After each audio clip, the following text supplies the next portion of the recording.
This time on Top Gear, we have two of the freshest MPVs in the country today.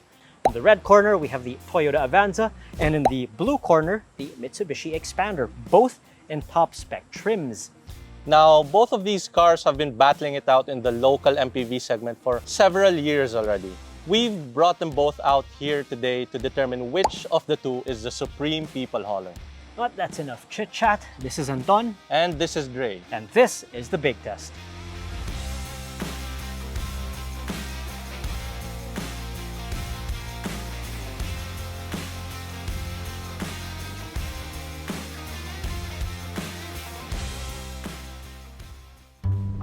Now, what exactly are we going to measure here?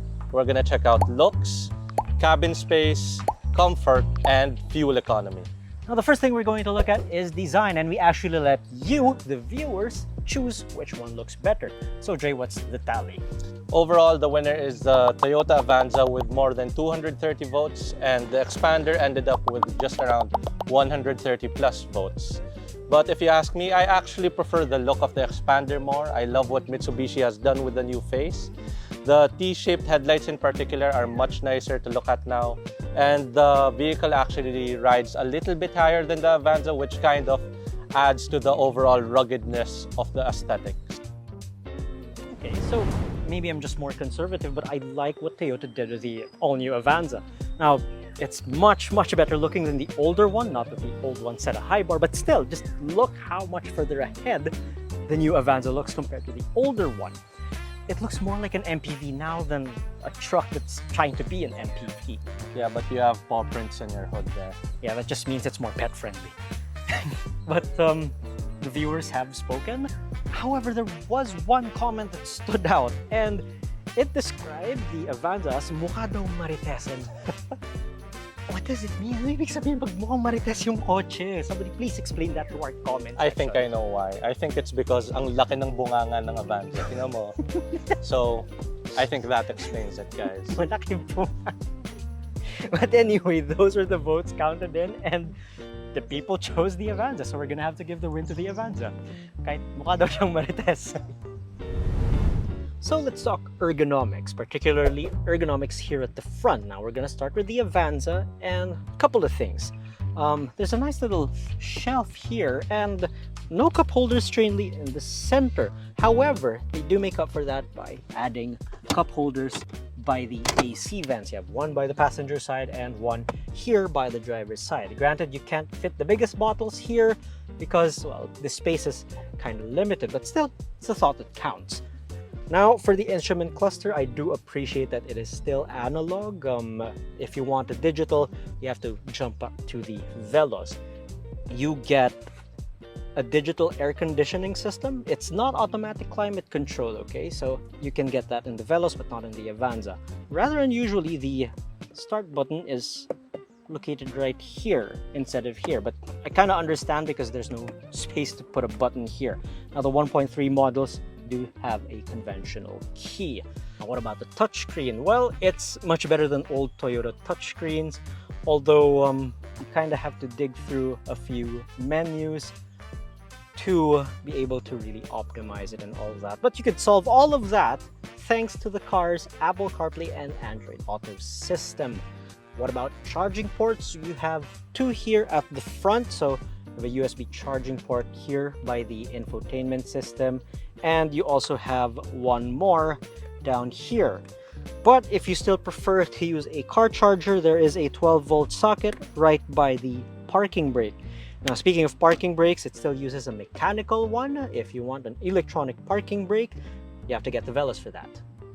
And all in all, it's very simple, very logically laid out, to be honest. And if you're coming from other brands even, you're not going to be confused. Everything's well laid out, clearly displayed, and it's even spelled out for you if you're confused by the symbols.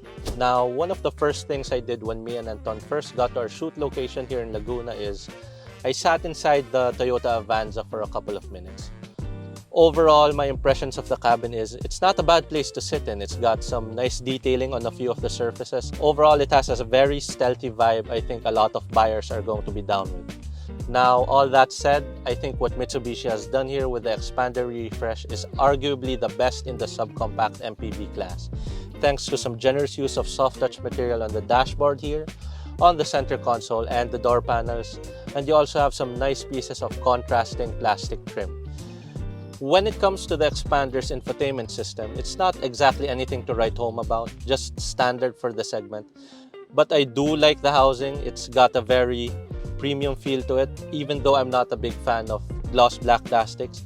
And the interface is very simple to use and easy to get a hang of.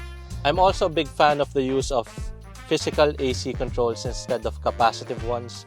It makes it much easier to fiddle around with the settings while you're driving the car itself. You've got this attractive pattern on the seats. I think that overall it's a very, very upscale place to sit in, especially when you compare it to the Toyota Avanza.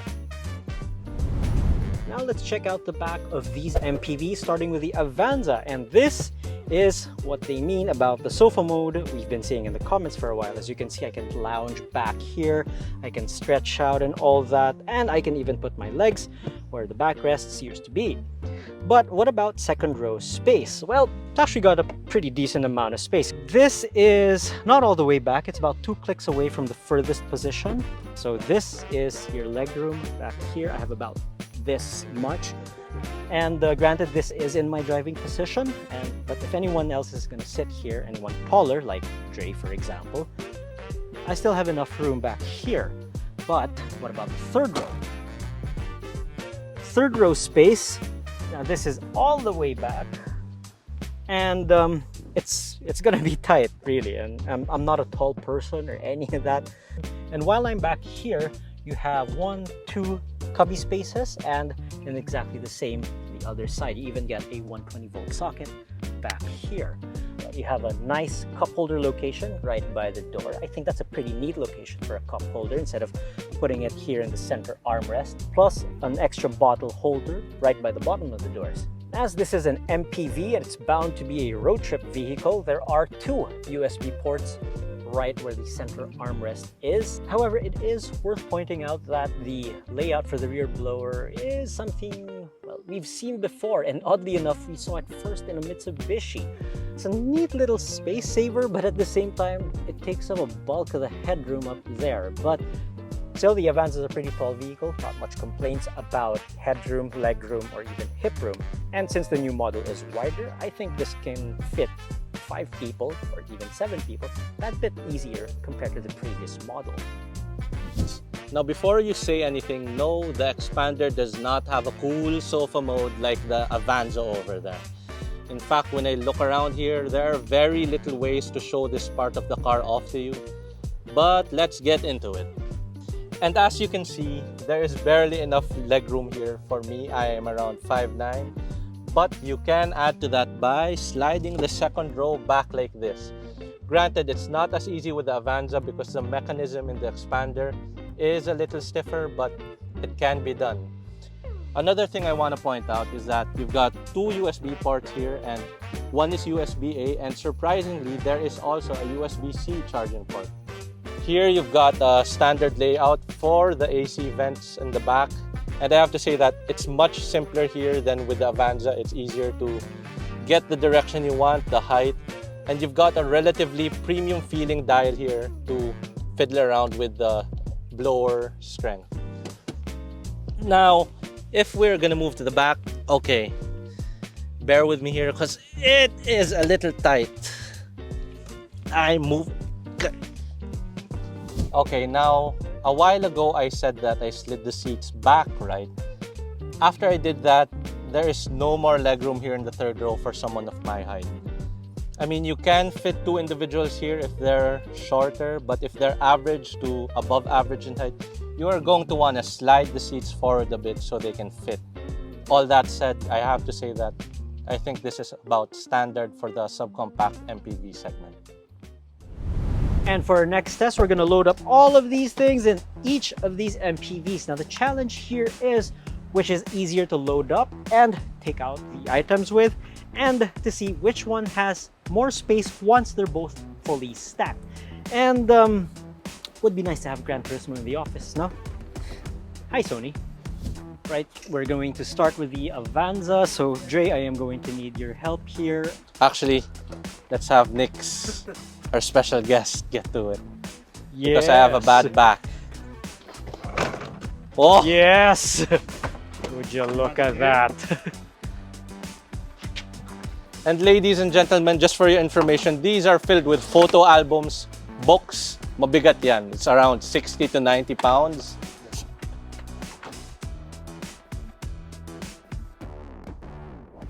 And we can't forget the PlayStation 5. So we're gonna slide these here into the back. There we go. And there's still some room to spare actually. Yeah, right there. Let's see if the tailgate closes. Oops. Oop, there's a bit of a... There we go. No problem. Okay guys, so now we are here with the Xpander. We're gonna load all of the same stuff we just did in the Avanza and put it into the Mitsubishi over here. As I mentioned earlier, it rides a little higher than its Toyota counterpart, so I'm expecting it's gonna be a little more difficult for Nix here to get these things inside. And it's not just that. The opening here in the rear is actually noticeably smaller compared to over here with the Avanza. So let's find out. So here I have to lift it higher to roll it in. And then there's a more slant. Ah, there's a bit of a... Yeah. Here, like what you said, the sides. Yeah, Oh, that's you what have I to noticed. lift. Yeah, Ah. like you have to put the slip over there. Yeah, there's a bit less room here. And I'm guessing if you're constantly loading stuff in and out of this is gonna scuff pretty badly, right? But the slope up, it lines up. So you can see the top is lined up there. Definitely higher.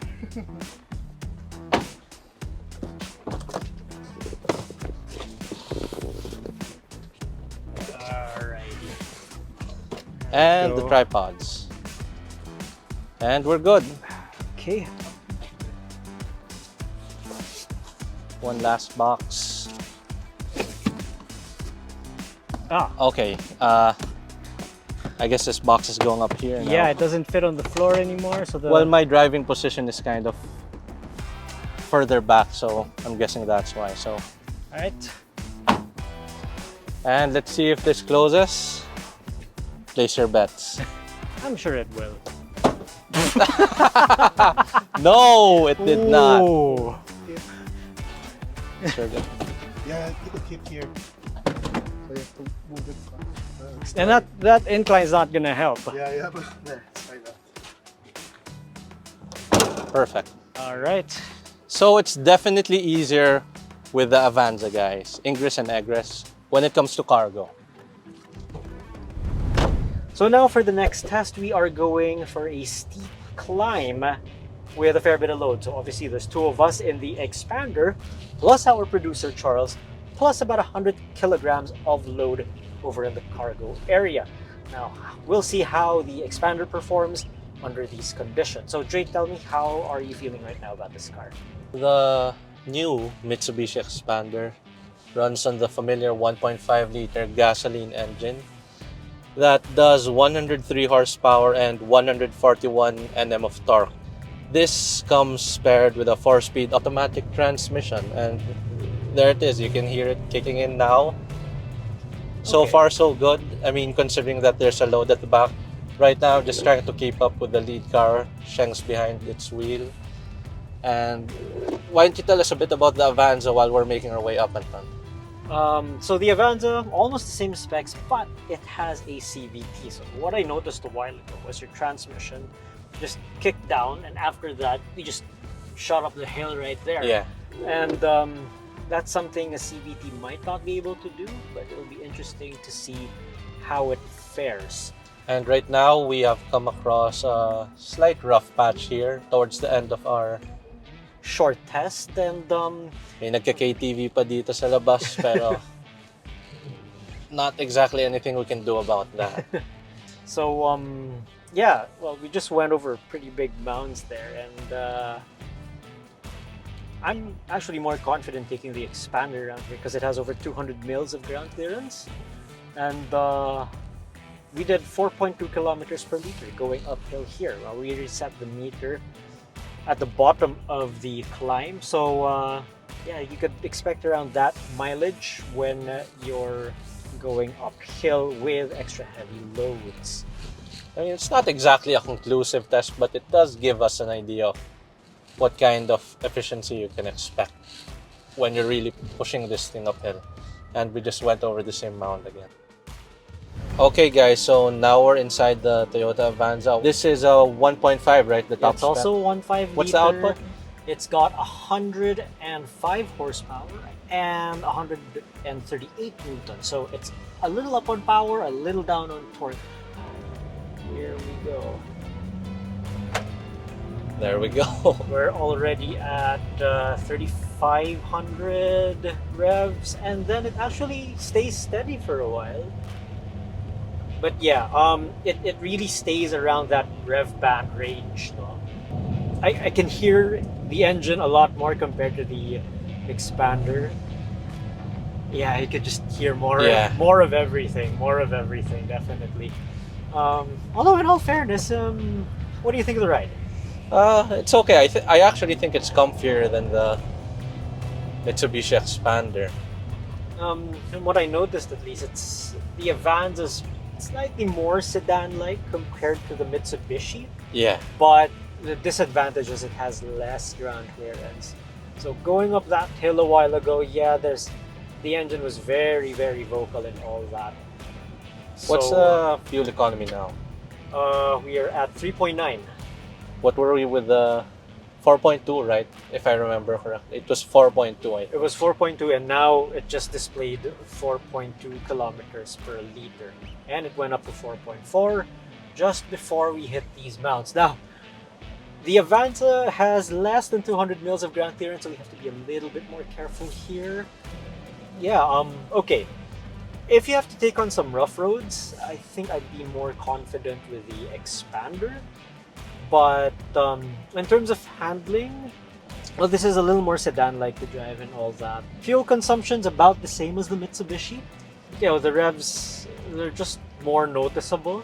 But it's not like we were lagging behind or any of that. If you're one of those types who wonders, will it make it up to Baguio? This will make it up to Baguio, this no will problem. make it up. Even with some people at the back, even with a load in the third row, it will make it up to Baguio. It'll make it up. It's just gonna be a little louder than usual, but that doesn't mean it's totally struggling. So we just spent the whole day with these MPVs. So Drake, what are your thoughts on each of these models? Okay, so when deciding this contest, I think I'm gonna look at this as a car buyer. So what are my wants, but more towards what my needs are.